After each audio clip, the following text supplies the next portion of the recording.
សុស្រីអ្នកទាំងអស់គ្នាថ្ងៃនេះ Channel ដង Sreyoun នឹងលើកយកការសន្ទនាមួយដើម្បីបង្ហាញអ្នកទាំងអស់គ្នា What types of museum is popular in your country តើប្រភេទសារមន្ទីរអ្វីដែលមានប្រជាប្រិយភាពនៅក្នុងប្រទេសរបស់អ្នក There are many types of museum but the most popular are historical museum មានសារមន្ទីរជាច្រើនប្រភេទប៉ុន្តែមានប្រជាប្រិយភាពជាងគេបំផុតគឺសារមន្ទីរប្រវត្តិសាស្ត្រ What is the most famous museum in your country តើសារមន្ទីរអ្វីដែលល្បីល្បាញជាងគេបំផុតនៅក្នុងប្រទេសរបស់អ្នក That would be the British Museum located in London នោះគឺប្រហែលជាសារមន្ទីរចក្រភពអង់គ្លេសដែលមានទីតាំងនៅក្នុងទីក្រុងឡុង What's special about it តើមានអ្វីពិសេសអំពីវា am impressed by its large amounts of historical art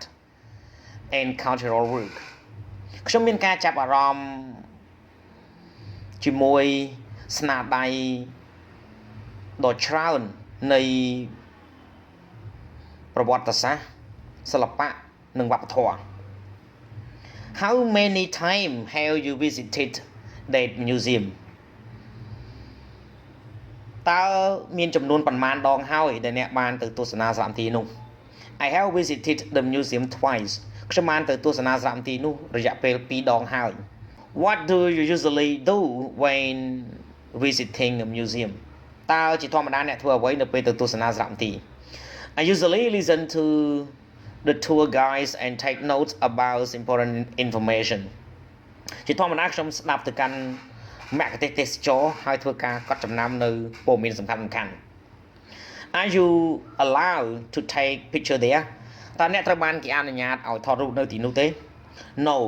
the guide did not allow us to bring the camera in ទេអ្នកយាមមិនអនុញ្ញាតឲ្យពួកយើងនាំយកម៉ាស៊ីនថតចូលក្នុងឡើយ How did you feel after visiting there តើអ្នកមានអារម្មណ៍យ៉ាងណាបន្ទាប់ពីការទស្សនានៅទីនោះ The overall experience was fantastic and I learned so many things in just a few hours បទពិសោធន៍ទាំងអស់គឺពិតជាអស្ចារ្យហើយខ្ញុំបានរៀននៅរឿងរ៉ាវមួយចំនួនក្នុងរយៈពេលពី3នាទីពី3ម៉ោងប៉ុណ្ណោះ What do you think is the importance of museum in history តើអ្នកគិតថាអ្វីទៅគឺជាសារៈសំខាន់នៃសារមន្ទីរនៅក្នុងប្រវត្តិសាស្ត្រ Museum are an integrated part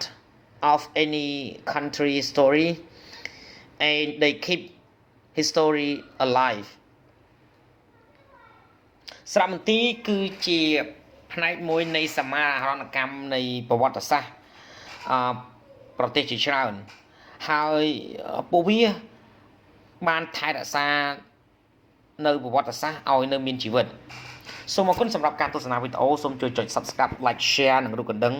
ទៅកាន់ Channel ដន Sreyoun ដើម្បីទទួលបានវីដេអូថ្មីៗសូមអរគុណ